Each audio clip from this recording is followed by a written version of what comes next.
Ready? Ready? Are y'all ready? Cause it's real talk. It's real talk. Tabby, Tassie.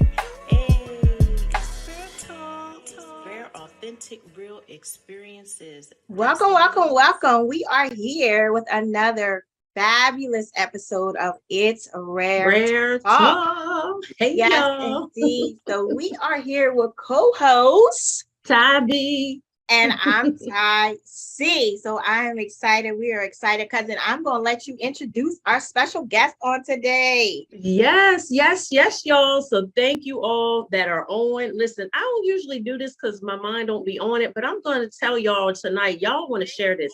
You want to get your cousins, you want to get your brothers, sisters, get everybody on here tonight because we have such a special guest. We have been, I don't even want to use the word excited, but we have been looking forward to this episode. Like me and cousin were texting, like, this is going to be good. Like, we just knew that this episode was going to be so good. Like I said, we've been looking forward to it. We were talking earlier about this young man, even comments and people were sharing the post, that he was going to be sharing his story on tonight. I'm walking through the store with tears and I mean, just so elated, just so joyous about this young man who I had the pleasure of working alongside a couple of years ago. And so, y'all, I like to introduce to some and present to others, none other than Mr. Andre Childs. Welcome. Welcome, welcome, welcome. We are excited. Cousin, thank you so much for the connection with Mr. Childs, and Mr. Childs, once again, we just want to thank you for being here. Cousin is exactly right. When I think about the topic that we're actually going to be talking about tonight, like there's a lot of different pandemics that's going on in the world today, but addiction has been a national problem for a long time. Yeah. COVID came in and COVID made its name great and as far as like the headlines on television and media and all of that. But addiction has been, listen here, an issue for a long, long time. It has affected so many different families in so many different ways. And so just to know that Mr. Childs, you have celebrated 5 years in recovery melts my heart. And I have to be perfectly honest with you. This subject area right here is very dear to me. And it's very dear to me, not that I have actually experienced it personally, but coming from a job of 7.5 years of working with individuals who have been battling this for years. I always took my job very seriously. Right. And so to be able to talk about this matter tonight on It's Rare Talk, listen here, I am elated. I am excited. I am excited to hear your story. I love what God is doing in your life right now, right? And so, cousin, I know that, you have this thing where you talk about, we see a person's now, right? But every now has a then. And so Mr. Childs is here with us today to take us back to his then. And so I'm excited for his transparency. I'm excited for the support that he has had along the way. Andre, that's absolutely amazing. But once again, I'm excited that he made it out, cousin. And I'm glad that you two have an awesome connection. Yes. And once again, just excited to have him on the show. Yes. So welcome, Mr. Childs. Thank you. So we're going to ask that you would take us back to wherever, if you want to do the childhood or teens. Tell us how you were as a kid, if you were quiet, rambunctious, whatever. Give us a little background. Yeah, as a child, I very athletic, played sports, basketball, football, ran track, and wasn't quiet. I definitely talked a lot. But like I was thinking about it, back from 8 to 14, I was like my life was very good, playing sports, getting good grades, going to school, just doing everything I was supposed to do. And I felt like when I got to, even through high school, you know, 9th, 10th grade, 11th grade, I was real little. So like I just kind of stayed to myself a lot. Yeah.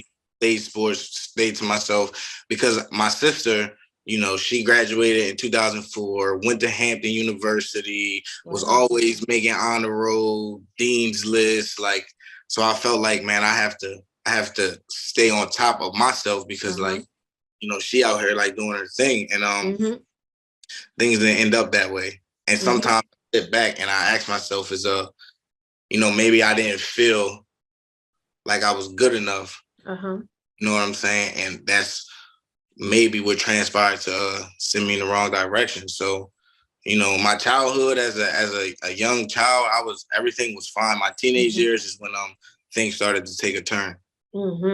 Okay. So how about senior year? Did you graduate or I graduated high school, you know, played varsity football, running back, defensive back, played basketball, and I even went to a JUCO college in Oklahoma for 2 years. And I feel like that is when I realized that maybe I might have an addiction problem. I didn't know nothing about addiction, narcotics, Alcoholics Anonymous, but I was in school and I was out like partying. You know what teenagers do, young kids do. You go to college, you party, you get up, you go to class. Well, the difference was I was partying and everybody else was getting up and going to class and I wasn't. Okay. I'm saying, so after being out there for a year and a half, I came back home to Claymont, Delaware, and that was in 2011. And that's really when I had like dibble and dabble, you know, smoking, drinking, doing some pills here and there. But when I came back from college is when my addiction really took off. Yeah. So it went to a whole nother level. Was it because you just had idle time? Do you feel like, so you didn't finish? You went to JUCO for a year and a half, but you didn't finish. You came back. So when you got back, did you feel like, man, what do I do now? Like, what do you think your mindset was at to cause, like you said, the dibbling and dabbling to go haywire, out of control? You know, a lot of the people I graduated with and family members, everybody went to college, graduated, you know, got a degree, or if not got a degree, like had a career. And I felt like I came back to my hometown and I just was in the mindset as like, what's next? Yeah. And a lot of the people that I hung around were, you know, they would have a job, but they also was, you know, in the streets selling drugs and getting high. And, you know, they say, you are who you hang around. If you hang around 9 people that's doing drugs and selling drugs, and you the 10th person, it's probably what you're going to end up doing. And that's just where it started. I would work here and there, but a lot of my homeboys from back home, man, like they got high. And I feel like me, I take things to the extreme. You know what I'm saying? Once I started, it was all she wrote. And like I said, when we get to like now, you know, because you know, once you get into a program, Narcotics Anonymous, you start to do like step work and like answer about yourself. Because back then I didn't know my reason of why I chose to pick up drugs. You know, I also didn't know I was a drug addict. So if I knew now what I knew back then, I mean, I don't know if I would have, but I'm grateful that I went through what I went through because it made me who I am today. Absolutely. I love that. You just said a lot. Right there in what you just said. Like, you said, I didn't know I was an addict. Because a lot of times when we in the midst of something, it's a couple of things: denial, or not just wanting to associate ourselves with something that has such a strong, you know what I mean, look to it, you know. But you said, I didn't realize I was an addict, you know. So let me ask you a question. If you don't mind sharing, what was your gateway drug? What was that first drug that led? Because you said, listen, I take things to the extreme, right? And I've heard a lot of people saying that from working in this field, you know, with other individuals. I've heard that, you know. So what was that first drug that took you into that place of, my God? Yeah. All right. So the first drug I ever did, right? Marijuana, smoking weed, drinking. But I would do, Xanax or perks here and there. But the first time I did opiates, like I sniffed a bag of dope, it gave me a whole different feeling. And I feel like from the first time I touched that drug is when I said to myself, like, this can get dangerous very quick. But in my mind, right, I'm telling myself that like I'm not like these addicts that walk around here and can't work and don't have no money and don't care about how they dress. I was telling myself like that's not me. So if I want to do this, I'll be able to do this and live a normal life. It didn't work out that way. Yeah. I was going to ask you exactly what we think so much alike, but on to the next question. So were you able to keep it from your family, or when did they find out? So for a while, I hid it from my family, but like my mom is, I'm a mama's boy. That's my dog, that's my rider, that's my my best friend. And I would come in the house some nights and she would see me and she would ask me like, what's wrong with you? I'm just tired. And but my drug use progressed from sniffing dope to like using needles. I shared about this on my anniversary. One specific time, man, I had left some needles in my closet. And my mom, she knew something was going on with me. She knows me. I walk in the house, eyes bloodshot, or my pupils all pinned. She knows something's going on. And she looked through my closet and she found a pack of needles. And she said to me, "We got to figure something out." Because my mom, she's like, "I'm not going to let you die in these streets from using drugs." And it got to a point though that like even when my mom knew and my dad knew and my sister knew, like it didn't matter because now I'm all in. You know what I'm saying? No matter who knows, no matter what people think, I don't care about keeping a job. I don't care what my family thinks. Like I'm in the midst of active addiction. Like I'm all in. Yeah. So it doesn't matter to me. Family events, going to birthday parties, Thanksgiving, Christmas. I'm going in there high at the table, nodding out, falling asleep, and just not caring. So let's talk about that right there, cousin. I want to, because I feel like a lot of times, and after having conversations with different parents of individuals who are active in addiction or struggling with addiction, sometimes if you have never walked that pathway, you don't know what to expect. You don't know what to think. You know what I mean? All you know is that you see your loved one in a situation that's not good, right? Yeah. And so I heard him say, listen, at that point in my life, all I cared about was my addiction, right? And it's because that disease takes over, right? And so that person that they actually seen come into the dinner table and things like that, it was taken over by a different force. Yeah. Yes. Right. And that thing, I heard what you say. You was like, in the beginning, when I took on the heavy stuff, the opiates or whatever, I knew that it could become dangerous. I heard about it, you know what I'm saying? But in my mind, because right at that point, it hadn't taken over your mind. In your mind, I got control over this. Yeah. Right? That's what a lot of people actually believe, that they got control over it. You know what I mean? Not realizing that thing right there, man, that's a demon all by itself. All by itself. Yeah, that thing, it's coming to take over everything. And before you know it, the individual is out of control with it, right? And so here you are, you're showing up. You still showing up, but you showing up with something riding your back. Right. Yeah. Wow. I was going to ask too, were you working? Were you still functioning like with a job, or was you just like getting your money in the street or whatever? I was working. I would have a job here and there, Okay. I used to work with my uncle cleaning like Wawa floors, and then I worked at Bellevue State Park.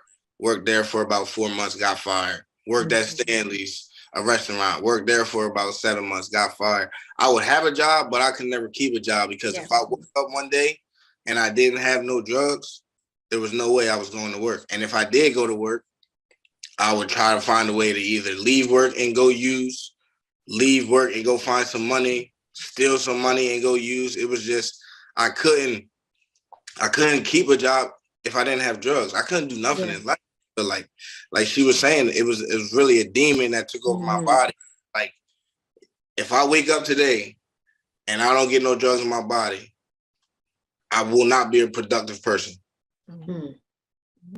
It had you like that. And so what's your age range during this time? I would say when I was deep in my addiction, 19 to 25.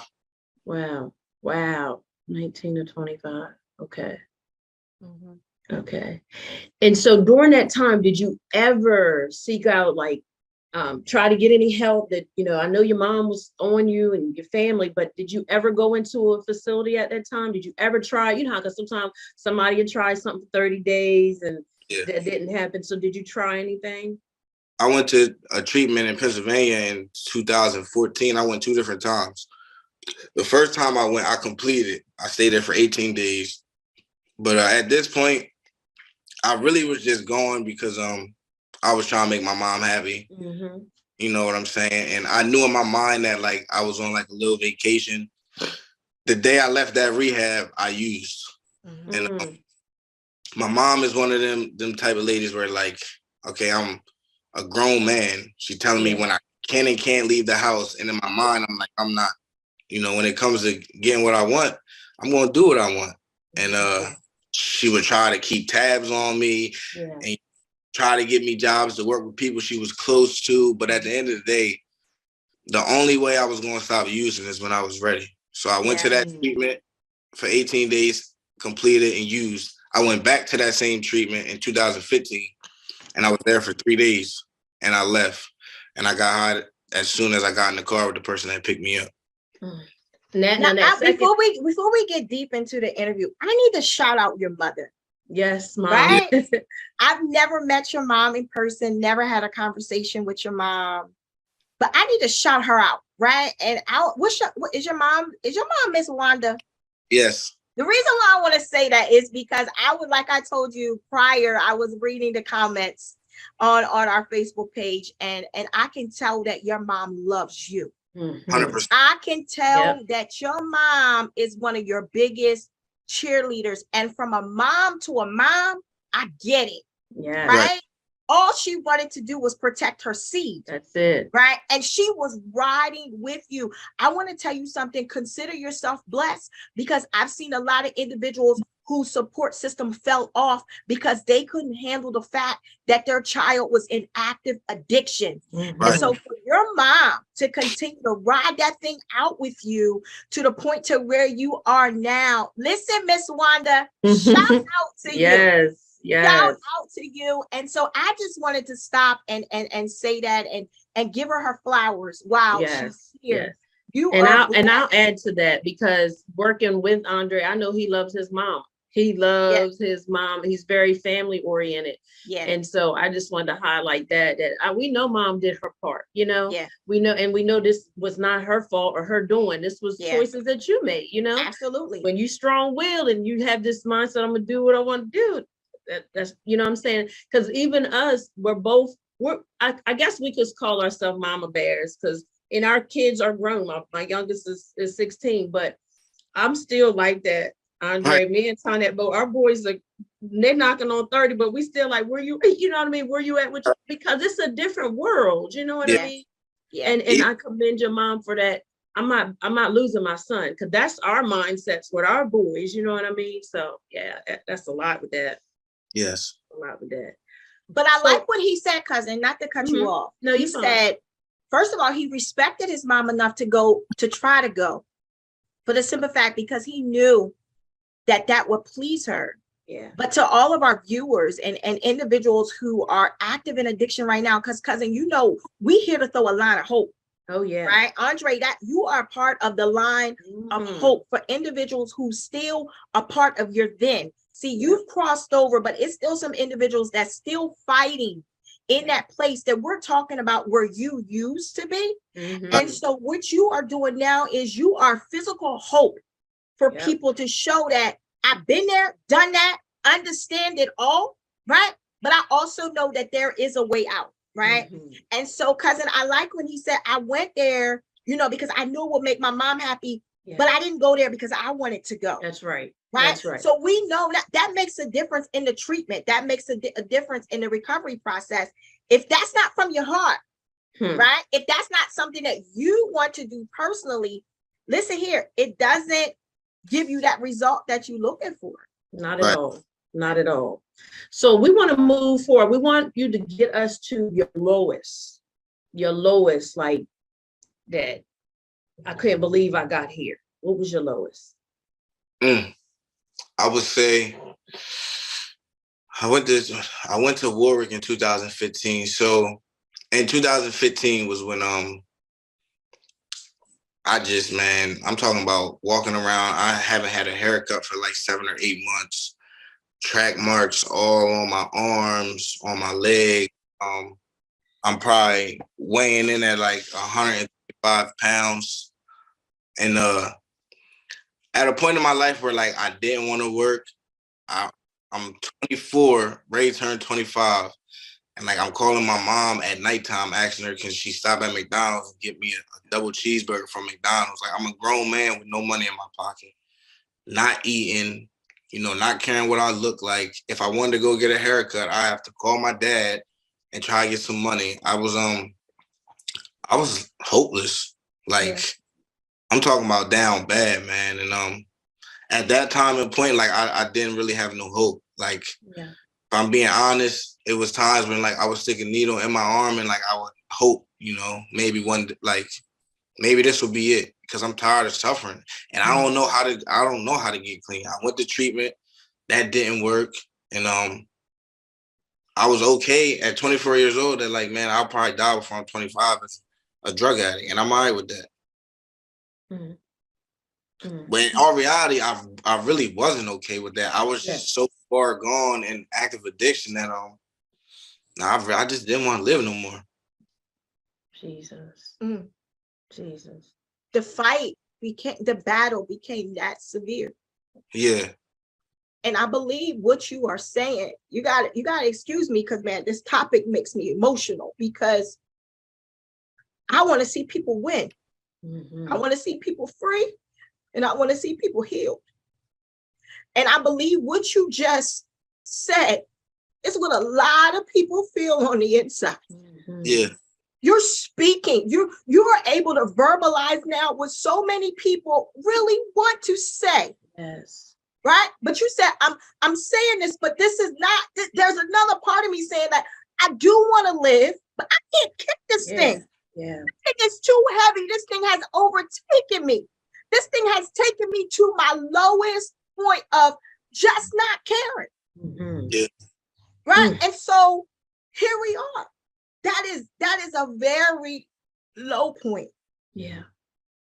Yeah. And cousin called me before the show started. And she said to me, I'm going to wear a shirt that speaks something inspirational, because when I think of this young man, that's what I think about. And I said to her,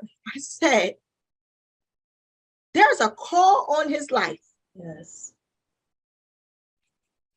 And we're talking about right now where you were at your lowest point. We come to encourage somebody on the day. That's good. You said I was at my lowest point where you say I'm done. Right? Cousin's shirt says, long story short. God saved my life. God saved my life. Yeah. I have many inspirational shirts. But when I was thinking about what shirt I was going to wear on the show, when I was thinking about the show all day long, if I could show you the dialogue between me and my cousin texting about this show, all I could think about was this word right here for your life. Purpose. Yes. Purpose. Yes. Your life is purposed. Yes. That's what your mind was saying, but God had another plan for your life. And so here we are at this point right here, and you're saying, I don't want to. What was the turning point? Where did this shift come in at? I was sitting in my kitchen with my mom and my sister on Easter 2015. And we had Easter dinner, just me, my mom, my sister, and my nephew. And I remember, man, my sister sitting at the table, like she's also one. You know, my mom, my whole family supports me very. But this particular moment, it was me, my mom, and my sister sitting in my mom's kitchen, and I just remember like my sister just crying and asking me like, "Why can't you stop?" She's like, "I don't understand. Why do you have to live like this? Like, why can't you do something different? You've been to treatment, it hasn't worked. We try to come up with these ideas, like nothing's working. Like, I don't want to lose you. I don't want you to die in the streets, but like, why can't you stop?" And at that point, I didn't think she really understood how deep this active addiction was for me. But I just remember seeing my mom and my sister's face, man, in 2015, and I said to myself, I gotta give myself a chance. I had this therapist that I talked to, you know, and I'm always been the type of guy, man. Like, I'm always honest. I'm always open about what I'm going through and what's going on. And she found that treatment facility, Warwick Manor. I can honestly say, even when I went there, right, when I left there, I didn't stay clean right away, but I didn't go back home. You know, I went to that treatment facility. It was about a couple of days before I was ready to leave. And I just told my counselor, man, if I go back home where I'm comfortable, I'm going to put myself with people. I'm going to put myself in the same neighborhood. I know where to go. I can walk there. I don't need a phone. I'm not going to stay clean, and I'm going to end up dying. And I went to that treatment facility in 2015, and I stayed down here. But the disease of addiction is so crazy, right? Because like I still found a way the day I got out of Warwick to go back to Delaware one time, use, and then come back to Maryland to a recovery house. Because I still didn't know if I was ready to stop. Like I would go back and forth, man, so much. I don't want to use, but when that thing is on my shoulder talking to me, sometimes it's hard to shake it off. And 2015 was an up and down year for me. You know, I went to Warwick, I went back home, I went to a recovery house, I got a couple months clean. I think I had like 90 days clean. I got kicked out of the recovery house. I went to another recovery house. I kept using. I went back home, continued to use, then came back down here in October of 2015 because I said to myself, the only place I've ever got any type of clean time was on the Eastern Shore. And I felt like when I went back home after being down here, it wasn't even about like being in a dark place. It was just about the years that I've spent in Claymont, Delaware doing that, and the 90 days that I spent up here clean. And I said to myself, I'm tired of living this way, man. Like, I'm just tired, you know, and now I'm going to go down there and give it 100% shot. You know what I'm saying? I'm going to give my all. I'm going to take some suggestions. I'm going to get a sponsor. I'm going to do step work. I'm going to find some people who really, you know, got some clean time and are really trying to live a new way of life and be productive members of society. And that's what I did. And, you know, my story, relapse is a part of my story, right? Like I had years clean from October 2015 to October 2017, and then I relapsed after having 2 years clean. And even just sitting here thinking about that, man, like I know what I did wrong. I know what happened, because it wasn't like I wasn't happy, you know? Yeah. Those 2 years was the best 2 years of my life.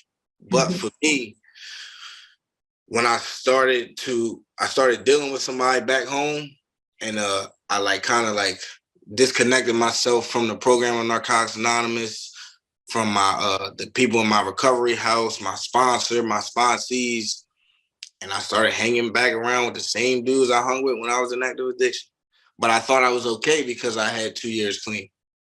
And let me tell you something. Listening to you makes me think about how powerful the mind is, right? But then you still had the drugs that's affecting the mindset all the more.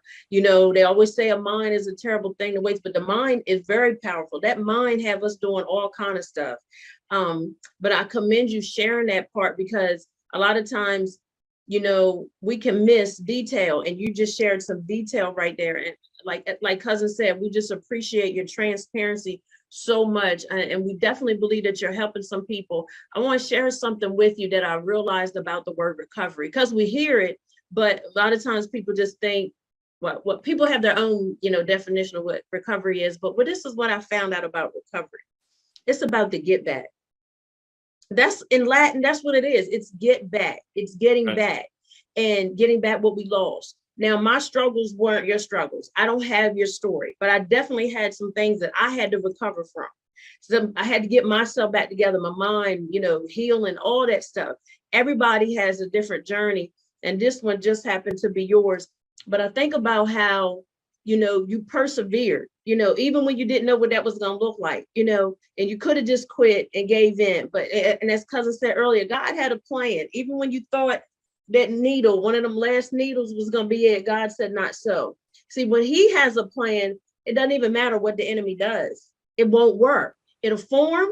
It might even manifest, but it doesn't mean it's when God has when you're sealed, like when you're chosen for such a time as this, the enemy he can only do so much.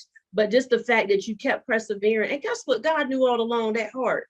He knew your mind was doing its own thing, but he knew deep down you really didn't want to die. Like you thought you did, but inside you really didn't want to go out like that. Nah, you didn't want to go out like that. And so I'm just so grateful to God that I was able to, you know, work alongside you. So we're gonna move into, you know. Hold on 1 second, cousin. I just want to share one. I listened because words mattered. Yes. I listened to him say, I went to rehab because of my mom. Mm-hmm. And then I got to a low place. And then I heard my mom and my sister. I heard. Then I heard him say he got to talk with himself. Yes.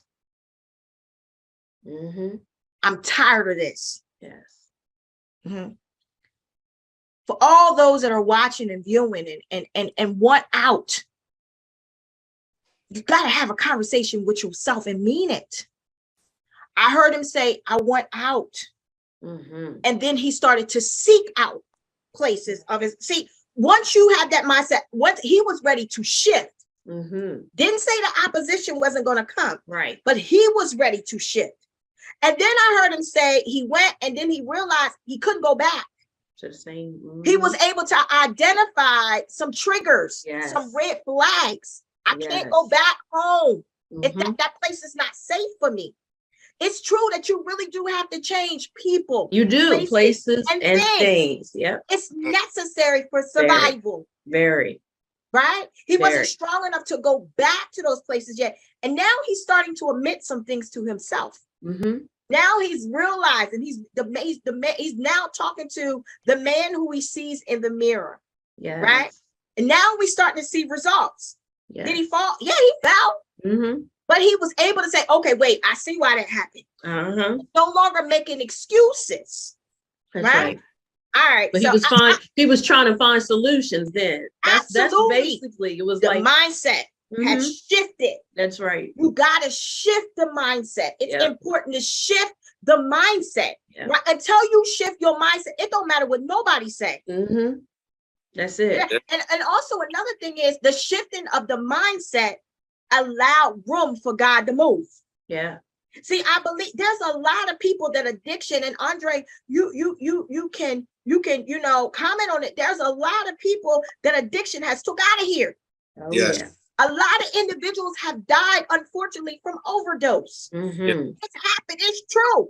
I believe God had a plan for all of their lives. That's right. Come on now. There's a plan for everybody's life. But listen, he can't work where we don't give him room to work. Mm-hmm. When you shifted your mindset, because what you don't understand is, listen here, there was a word that was spoken over your life. Yes. And I'm assuming from reading a message, right? The mom commented and said, I'm so proud of you, son. And then there was a pastor who commented last night. I'm reading these text messages, and I'm telling you right now, Andre, my spirit was jumping. Yes. There was a pastor who then commented and said that she was proud of you. I don't know this pastor. She said that she was proud of you And she said that the Lord is going to do great things in your life. And she told your mother that she was proud of you and she hasn't seen nothing yet. Your mom came back and spoke the words that you spoke over his life. Yes. I need you to hear what I'm saying. This is why I know you have purpose. This is why I know God saved your life. There were some words that were spoken over your life. Your mother said the words that were spoken over your life helped her during the most difficult times of your life. There was a word, right? And so what happened is when your mind shifted, now you have given God room to work. Yes. And every word that has been prophesied over your life, as long as you give God room to work, I want you to hear what I'm saying, young man, because I believe the world ain't seen nothing yet. Everything that you went through, it was for your good. And that's what you're going to help somebody else. But everything that has been spoken over your life, as long as you give God room to work, he can work. You ain't seen nothing yet. You have not seen nothing. I want you to hear what I'm saying. You have not seen nothing yet. Yeah. This is the beginning of great works for you. Yeah. And everybody does have a yet, but the yet is based on your yes to God. Your yes, because he doesn't force anything. Right. You know, and as cousin said, your ministry may not be behind no pulpit, but you definitely got a street ministry and on the court. That's because you sharing your testimonies, helping other people. You know what I mean? You saving folk when you open your mouth. That's why you can't be quiet. Right. You can't be quiet. So when I called you, when we were talking about our shows and our topics, so we're strategic. We don't believe in just doing anything just to be doing it. That's not where we're at. Everything that we do has to be purposeful. So when we were talking about one of the topics was recovery, and we were like, who do we, you know, and God instantly put you on my mind. And so cousin asked me like how many years you have been clean. And I told her, and she was like, are you sure? I said, all I gotta do is ask. I'm gonna ask. And so when you responded back and you called me, you was like, with no hesitation, yes, I'm ready. I'm gonna do this. And let me tell you something, because you did this, this is another leap. You're overcoming all the more. Every time you share it, you are overcoming. And I love when you were talking about the steps in the step program. So that's what every day is. It's one step at a time. It's not about getting to the end right away. It's step by step. And you definitely have a calling, and you definitely matter. And I just think about your now, because working with you, and I didn't grow up around you, only knew what you shared with me, but working with you, I seen, you know, how you were so family oriented. You would bring your nephew on the trips and stuff like that. And, you know, just being hands-on with the kids, very manneral, you know, you have your mannerism. Like, so I know mom put in that work. You know, you were a gentleman. And I wanted to publicly say that you were a gentleman. We worked in close proximity. You were a gentleman the whole time. And the only thing I would want you to change, you can drop the miss and call me sis, okay? Because she's like, oh, don't make me feel so. just call me sis, okay? Okay. Yeah. But I got you. I've been able to experience your now with you, working with those, you trying to save them, telling them your story. Yeah. You know what I mean? And so I'm just so elated that this is just a step. You know, you're going to have more opportunities to share. You're going to have more opportunities to be a light and a witness. And we definitely want to bring you on board for some things that we desire to do. So, cousin, I'll let you go, because I'm feeling like listen, so I want to talk about his now. So we heard about that last time that you used, and you was able to identify why, and you realized you had went back into some old places. Take us from that point to now. All right. I celebrated 2 years in October 2017. It was like the second week of October. Then I relapsed like November 1st or something like that. And my relapse was from November to December 6th. My last day using is December 6th. And I'll never forget it because, you know, I was going back and forth down 301, going to Delaware. And I was driving back. You know, it's like an hour, 45-minute drive. I'm driving back, no music. I had used, and I just was driving on the highway doing about 45 miles an hour, man, no music. with tears coming down my eyes, asking myself, how did I get here? I know how I got here because I know how I got the 2 years clean that I got, and I stopped doing what I was doing when I was in recovery. So I know how I got here. And I picked up the phone, I called my sponsor, and I'm like, man, listen, I'm driving back to Maryland. I need to move back in the recovery house. I give you my phone, I give you my car keys, I give you my wallet, I give you everything I got. And I mean, I don't want to do this no more. Like I'm ready to get back to being happy, you know, and loving myself again. And that's what I did. December 7th, I moved into recovery house. That was in 2017. I've been clean ever since. And I came back with the same intentions, man, of like going to meetings, going to IOP, getting a sponsor, doing step work, reading literature, reaching out. You know, I already had a network because I had some clean time before, and just taking it one day at a time, you know. And over the years, over the last 5 years, man, as y'all know, you know, I had a son who, man, on my worst days, clean, man, like, you know, because life is not always easy. You know what I'm saying? Just because I got clean does not mean that every day is going to be great. And that doesn't mean that I'm not going to think about using. You know, I used to ask myself, like, man, with the clean time that I got, like, if I share about I want to get high, like, are people going to judge me? But at the end of the day, like, I'm a drug addict. I'm just in recovery. Yeah. I got 5 years clean, so the thoughts still won't come, but thoughts aren't facts. You know what I'm saying? Like, I can think about using, I just don't got to act on it. And if I go into a meeting and I share about it, usually the thought goes away. And as long as I don't obsess about the thought, you know, think about it for a couple minutes. All right, come on, man. Like, we're not going back to that, you know, and keep it moving. But even on my worst days, man, like that little boy that's in the living room with my girlfriend right now, you talking about motivation. Of course, like, I did this for myself, right? Like, when I came in here this last time, I'm like, I'm not doing it for my mom. I'm not doing it for my friends. I'm not doing it for nobody but me. You know, I want to be clean. But today, like, it's not just about me. You know what I'm saying? Because like, I got to show up as a father, you know, as a friend, as a brother, as an employer, but most importantly, like, for him. Because y'all know, man, a lot of kids grow up without fathers. Yeah. And one thing that I'm not going to let happen is Baby Dre grow up without his dad, or Baby Dre see his dad in active addiction, because he don't know that guy that was in active addiction, sticking needles and smoking crack. He's never seen that guy. And he don't have to. No, he doesn't. That's good stuff. Doesn't have to. And I honestly believe, man, that like where I'm at today in my life, like, as long as I continue to do the things I need to do, he's never going to see that person. Wow. I love that. I love that. And I got to see him before we got on. He was like, who's that? He's so cute. He is so cute. So let's share a little bit more about your support system, because we one of the things we were talking about earlier is a beautiful thing to have it. Everybody doesn't have it. And, you know, we wind it down, you know, to the end of the show, this interview, but to have that, as Cousin was saying, everybody doesn't have that.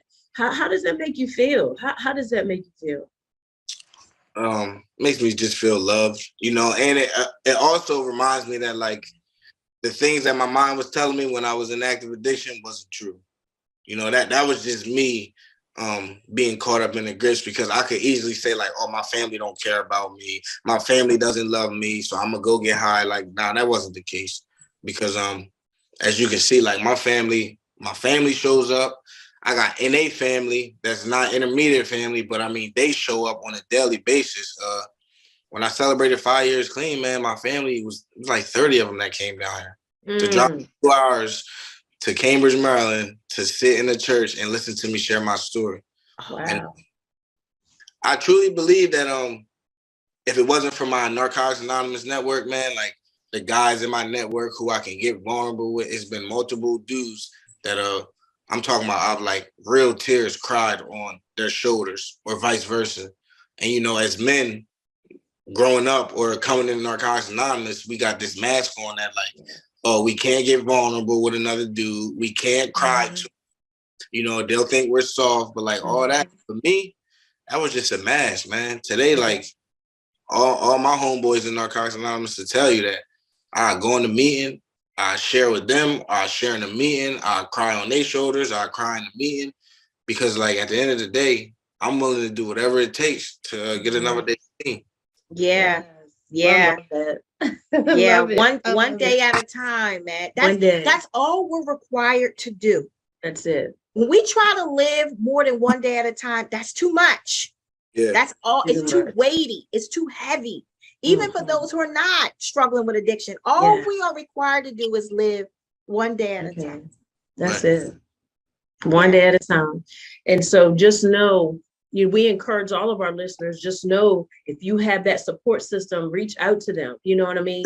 You don't have to be islands. Yeah. I said, pick the phone up, call somebody. Exactly. You know, a lot of times people suffer in silence by choice, or pride gets in the way. And I'm glad that you even shared about, men can cry, because when you don't shed tears, that keeps you prideful. But God is closest to those that are of a contrite spirit, a broken heart. That's what God, because that's saying, okay, I can get in. It's like breaking up that fallow ground of the heart. God can really get in. And that's all he wants. That's what he wants for all of us, just to be able to come in and love on us and show us that we have purpose. He has need of us. And so we're so, again, elated that you shared this time with us, and all those that, are on here. Anything you want to say that we didn't add, anything you want to share to any of those that are listening right now, or may come back and see this later? Anything you want to say, you have that liberty to do so. Just want to let everybody know it's possible, man. I say that because when I was in my active addiction, I didn't think I could get a day clean. And like today, I sit here with 5 years. So if I can do it, anybody can. You just gotta open up. You gotta get vulnerable. You gotta call somebody. You gotta ask for help. Because the longer you stay quiet, the worse it's gonna get. And I'm saying that with experience, because there were so many times, man, where I wanted to reach out for help, or I wanted to cry out for help, but I didn't want to be judged, or I didn't want to be called a dope fiend or a crackhead or a junkie. But at the end of the day, like, my pride was getting in the way. Because if I would have reached out earlier, thankfully, I'm glad I went through what I went through. But because like you said, there's a lot of people out here dying who didn't reach out. I don't know, I'm ready to bring my son in here real quick. Okay. I want you to bring your son in. And I want to share this with you before you go get your son. I heard you say, I'm just a drug addict in recovery. Right? That's not who you are. Yeah. I want you to hear what I'm saying. That's not who you are. That's who you used to be. Right. From this day forward, every word that you speak out of your mouth over you, speak something different. Yes. Right. You are a man of God with purpose. Right. With a story to tell, who shall live and not die. Right. And declare the works of the Lord. Now, no, speak something that's who you used to be. Right. I got a lot of stuff I used to be too. Yeah. Right. But when I speak of myself now, I speak something different. Right. And so that's what I want you to do. I'm excited for your future. I'm happy for you. Yes. I'm happy for you. I'm proud of you. Thank you. I know this won't be the last time that I hear your name. No. But let us see who makes you proud. Let us see. This is awesome. This was awesome. Let us see. Look, we see the smile on his face already. Let us see. Hey. Absolutely handsome. Hey, little Dre. Hey. Handsome young man. Yeah. Yeah. Listen, we see the smile. No, listen. We see the smile that he actually puts on your face.